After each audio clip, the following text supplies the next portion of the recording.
할렐루야. 아멘. 오늘도 하나님의 은혜가 오늘 복된 주일 주의 전에 나와 예배 드리시는, 또한 온라인으로 예배 드리시는 모든 광남의 가족들에게 함께 하시기를 예수님의 이름으로 축복합니다. 여러분, 우리가 오늘 함께 읽은 이 마태복음은 어떠한 성경입니까? 이 마태복음은 공간복음의 첫 번째 성경책이자 신약 성경의 첫 번째 책입니다. 이러한 이 마태복음은 예수님의 공생애의 사역을 유대인의 관점에서 기록하였는데, 예수님의 공생애를 처음 기록하고 있는 곳이 마태복음 4장 17절의 말씀입니다. 예수님의 공생애의 3년의 시간 동안 이 17절에서 말한 이 장소는 뗄래야 뗄 수 없는 곳이었습니다. 그 장소는 어떠한 장소였을까요? 바로 갈릴리라고 하는 곳입니다. 이 갈릴리는 어떠한 동네일까요? 이 갈릴리는 이스라엘의 북단, 다시 말해 변방에 소외되고 가난한 자들이 모여 사는 동네였습니다. 왜냐하면 이들의 주 산업이 농업과 어업이었기 때문입니다.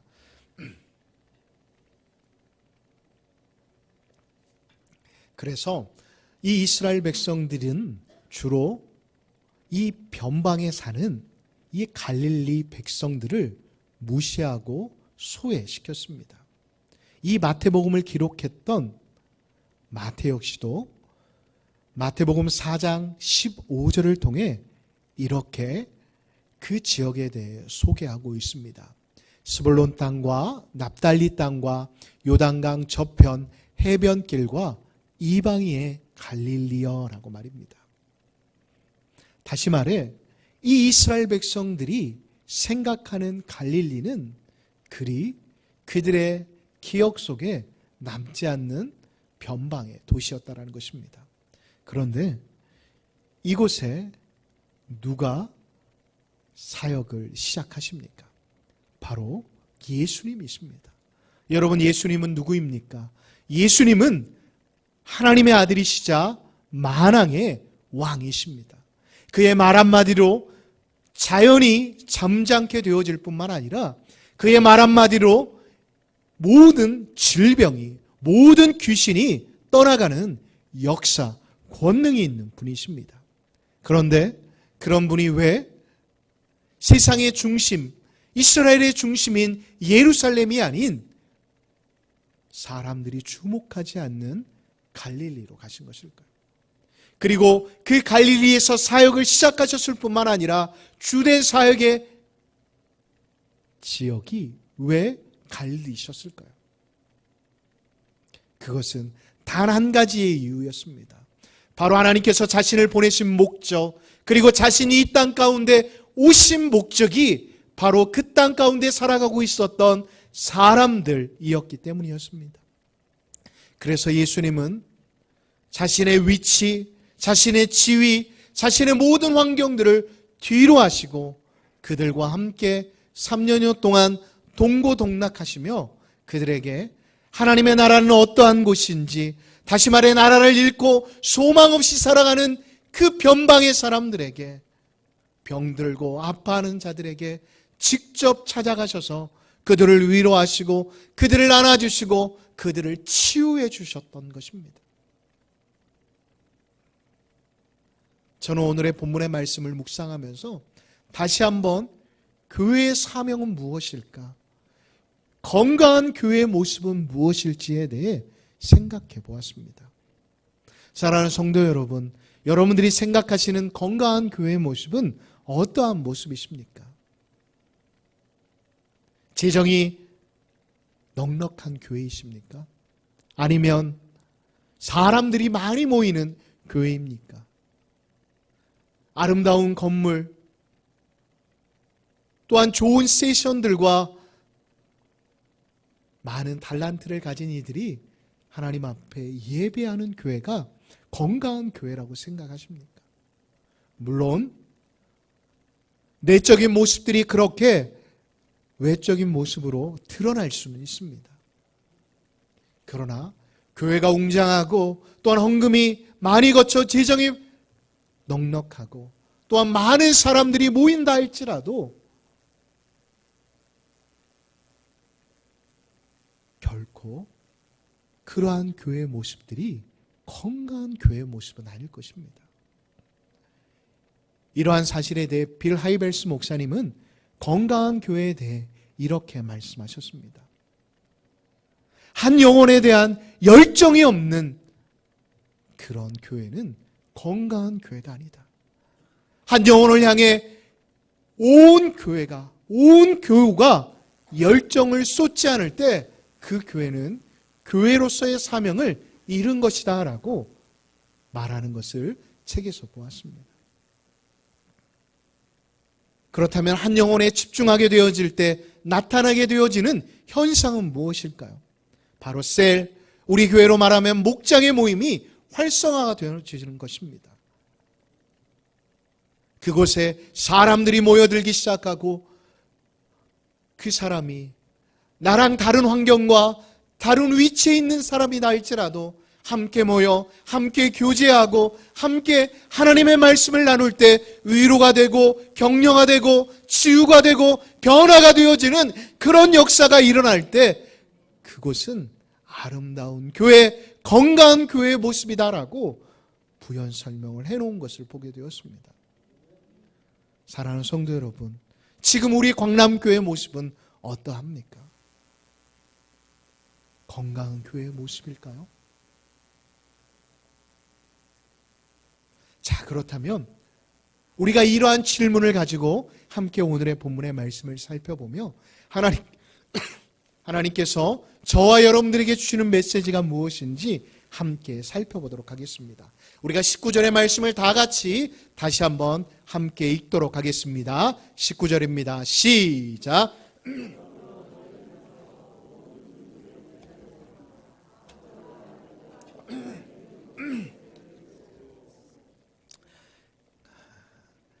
오늘의 본문의 말씀 가운데 19절에서 우리가 주목해 보아야 할 단어가 있습니다.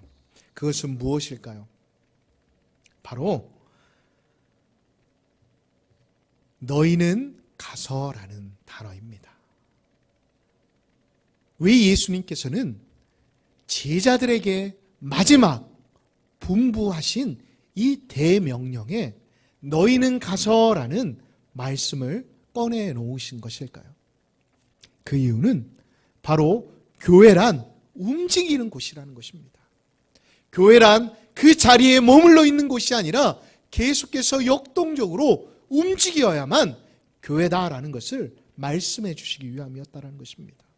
그래서 이 사명을 가진 이스라엘의 선택받았던 12명과 또한 성령의 기름을 부으신 귀한 예수님의 또 다른 제자들은 그 예루살렘에 머물러 있지 않았습니다.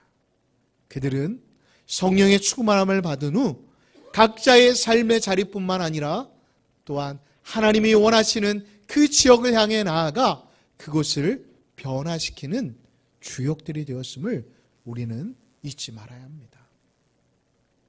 사랑하는 성도 여러분, 혹시 여러분들은 지금 여기가 좋사오니 라는 그런 마음을 가지고 계시는 성도들이 계시진 않으십니까?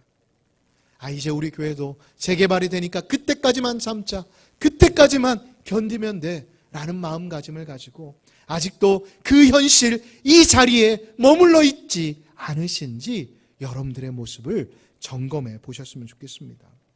여러분, 성경에 기록되어 있는 믿음의 사람들을 보십시오. 아브라함을, 이삭을, 야곱을 주목해 보십시오.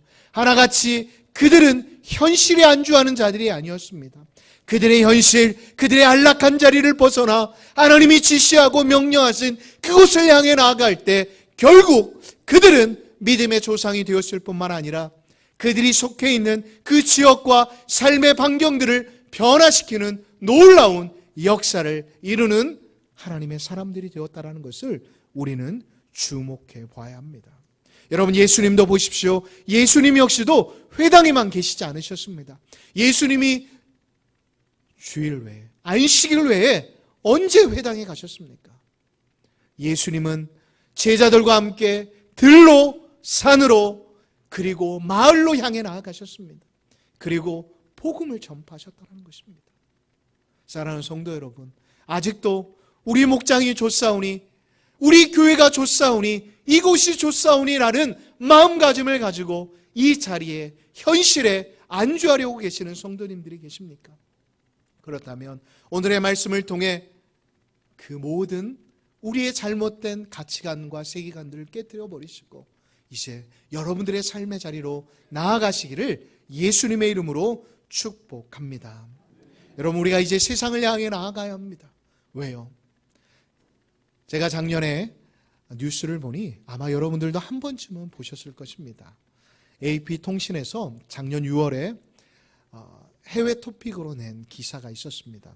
그것은 어떠한 기사였냐면 독일의 성 바울 교회에서 인공지능 챗이 예배를 인도하는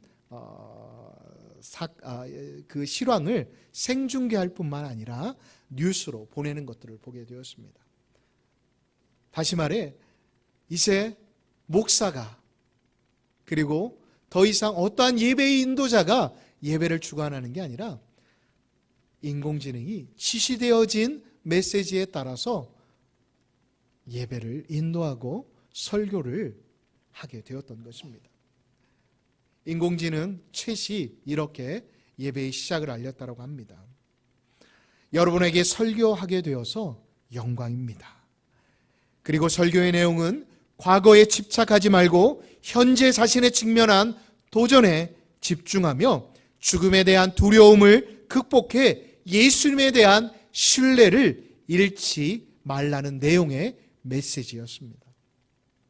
자, 이 예배를 한 300명의 성도들이 함께 예배를 드렸다고 합니다. 반응은 어떠했을까요? 두 가지의 반응이 나타났다고 합니다. 신기해하는 사람들은 사진을 찍어가면서 흥미로운 주제다라고 생각해서 관심을 가졌다고 합니다. 또 한 사람은, 한 부류는 정말 말세다라는 부류로서 정말 예배의 감흥도 하나도 없고 예배가 즐겁지 않다, 예배가 정말 은혜가 되지 않다라고 하는 반응이었다고 합니다. 사랑하는 성도 여러분, 여러분들이 생각하셨을 때 제가 아닌 인공지능이 그냥 영상을 통해서 예배를 주도하고 또한 설교를 전한다라고 한다면 이 자리에 몇 분이나 계시겠습니까? 정말 그 예배가 예수님이 말씀하신 예배의 모습, 영과 진리로 드려지는 예배의 모습일까요? 저는 그렇게 생각하지 않습니다. 아마 처음에는 흥미를 가지셨다가 시간이 지나면 지날수록 다른 교회를 향해 나아가시는 분들이 대부분이실 것입니다. 사랑하는 성도 여러분, 지금 우리 교회들은 어려움 가운데 처해 있습니다. 다시 말해 세상의 도전에 직면해 있다라는 것입니다. 인간의 역사를 살펴보면 역사, 문화, 모든 분야에서 혁명을 거듭해 왔습니다. 그런데 아무리 발전해도 인간은 만족하지 못해서 인류학자들은 이 시대의 인간들을 향해 호모 데우스라고 이야기할 정도입니다. 자, 그렇다면 이러한 시대 가운데 우리 그리스도인들이 기억해야 할 것, 잊지 말아야 할 것은 무엇일까요? 우리 그리스도인들은 인간의 근본 문제를 해결하고 만족해 줄 수 있는 것은 인간의 어떠한 혁명이 아니라는 것입니다. 인간의 뛰어난 과학, 기술, 문명이 아니라 바로 예수 그리스도, 복음 그 자체임을 우리는 항상 잊지 말아야 한다는 것입니다.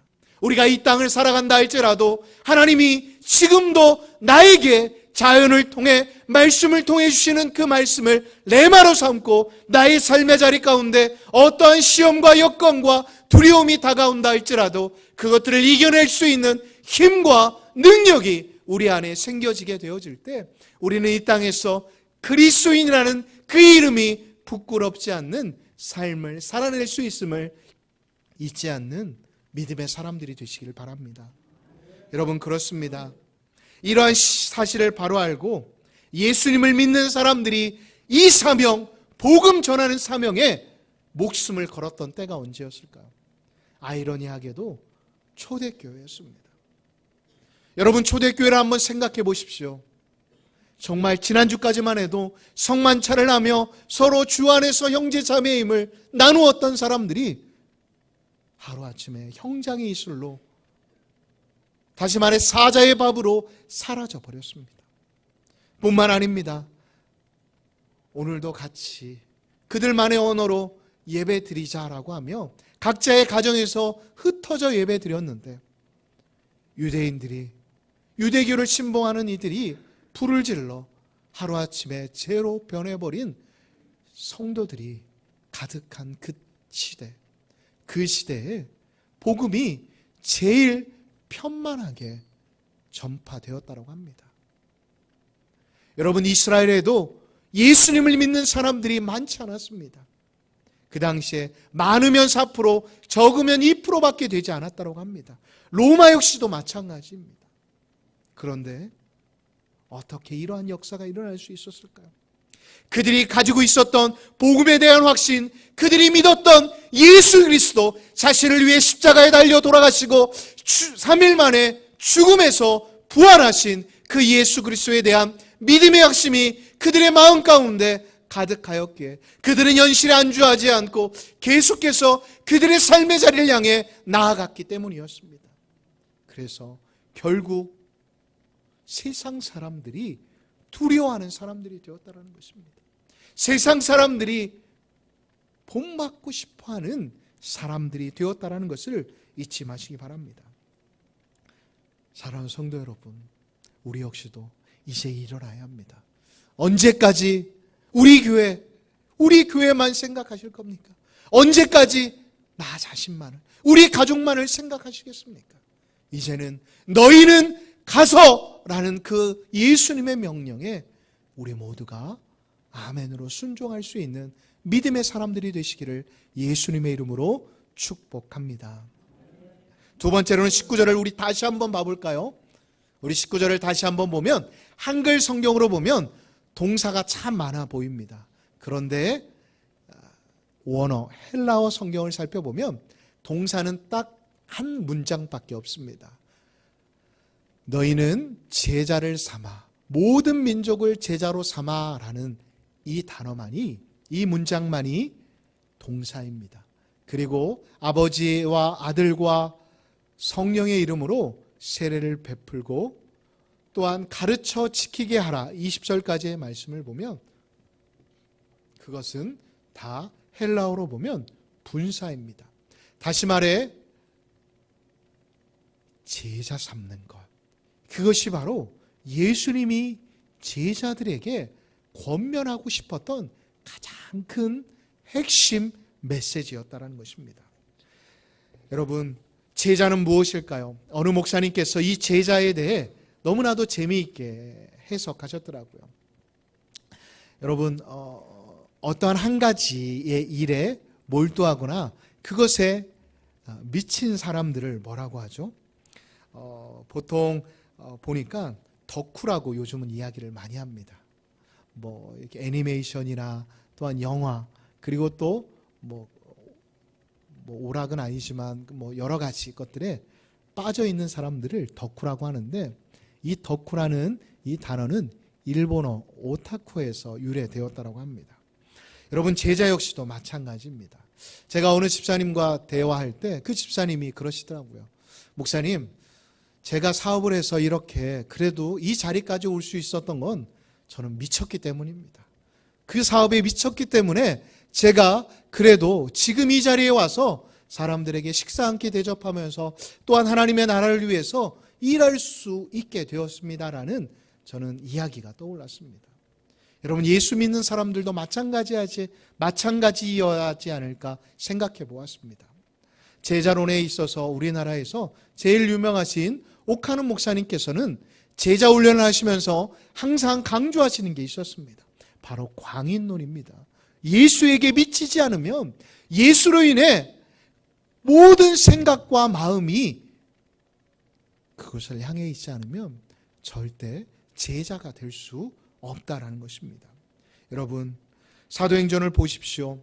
제가 어두에도 말씀드린 것처럼 복음이 산불과 같이 이스라엘뿐만 아니라 소아시아와 로마 전체를 번지기까지 한 그 동력은 수천만의 그리스도인이 아니었습니다. 로마에는 겨우 2%도 되지 않는 미미한 숫자를 통해 로마의 사회가 변화가 되었고, 로마의 종교가 개신교로 기독교로 변하게 되어진 역사가 일어나게 되었다는 것을 우리는 주목해 볼 필요가 있습니다. 저는 무엇보다도 이 자리에 계신, 또한 온라인으로 예배드리신 우리 광남의 모든 성도님들이 예수님으로 미치실 수 있는 믿음의 사람들이 되시기를 간절히 축복합니다. 여러분, 저는 우리 광남교회가 무엇보다도 이 예수님의 미침으로 인해 좀 더 우리의 가정, 또한 우리의 이 동네, 그리고 우리가 속해 있는 이 도시를 조금이라도 변화시키는데 앞장설 수 있었으면 좋겠습니다. 여러분, 어려운 게 아닙니다. 먼저 우리의 말, 우리의 행동을 조심하는 것입니다. 어떠한 것이 하나님 보시기에 아름다운 모습인지를 되돌아보는 것 말입니다. 이어서 말씀을 살펴보면 세례를 주고 가르쳐 지키게 하라라고 말씀하고 있습니다. 여러분, 교회의 일원이 된 이상 그냥 교회만 다니도록 우리의 옆에 있는 성도님들을 그냥 두어서는 안 됩니다. 그들 옆에 누군가가 붙어 계속해서 예수님에 대해 이야기하고 복음에 대해 이야기해 줘야 합니다. 이야기하는 것에 그치는 게 아니라 그분이 세례를 받고 교회의 일원이 되게 할 뿐만 아니라 좀 더 성경에 대해 알 수 있도록 우리가 그들을 권면해야 한다는 것입니다.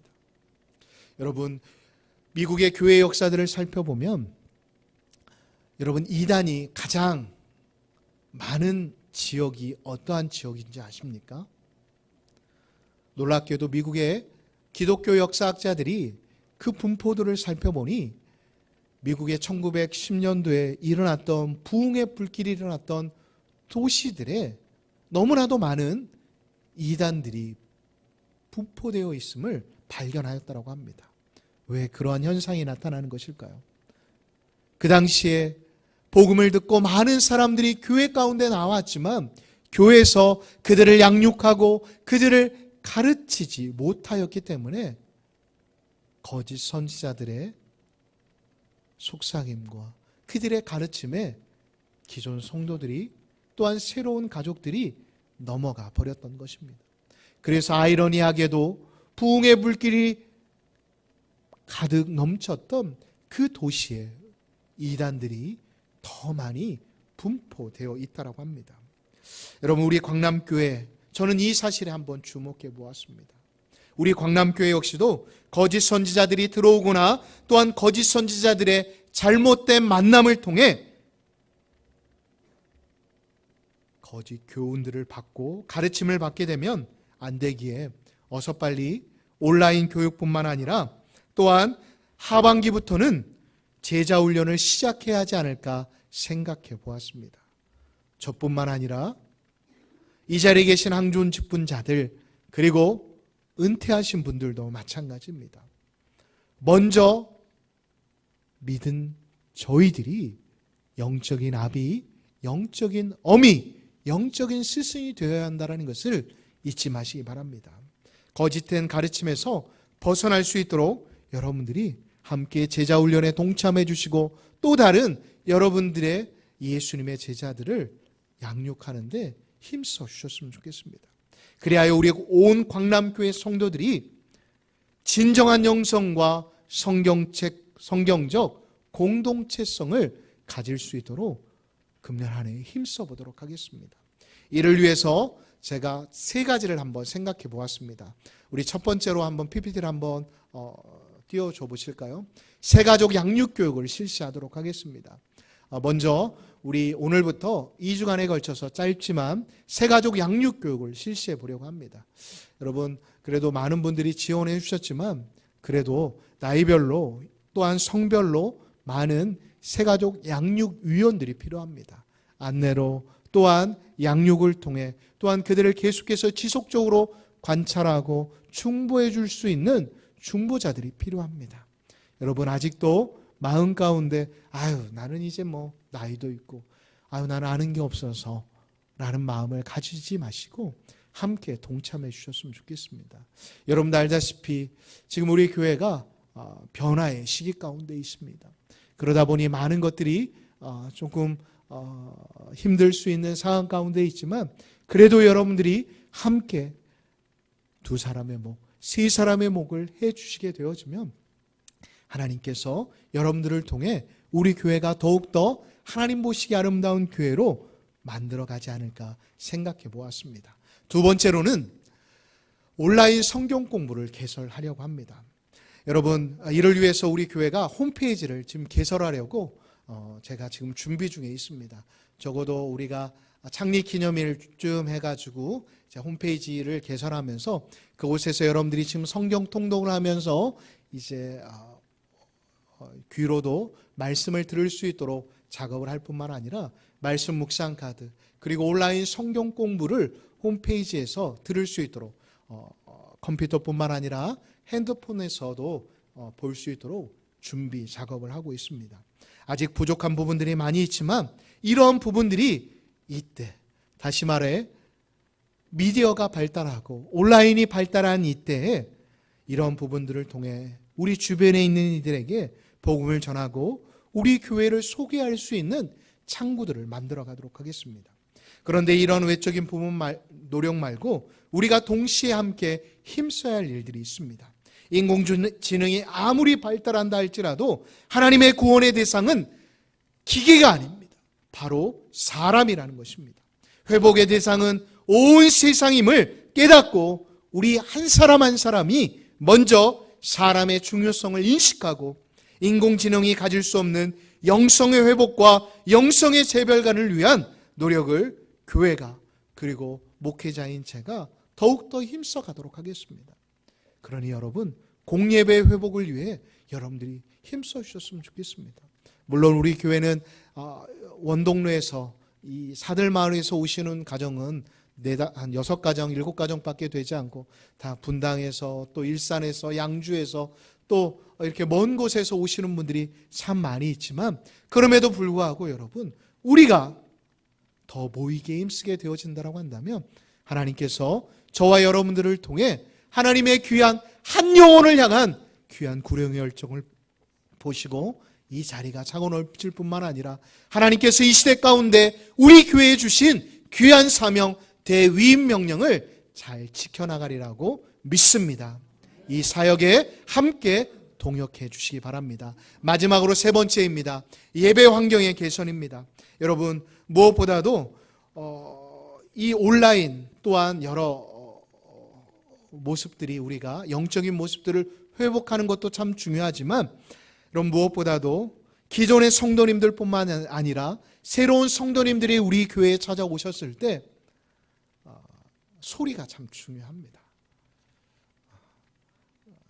여러분, 우리 찬양단 10시 10분부터 어떤 분은 김포에서 오시니까 아마 8시부터는 준비해서 목회자인 저보다도 더 빨리 준비하고 불이 나게 차를 타고 이곳까지 와야 하는 분들도 있습니다. 그런데 제가 한 2달, 3달 동안 예배를 드리면서 느낀 건 참 찬양하시는 분들이 너무 수고가 많으시다라는 생각을 하게 되었습니다.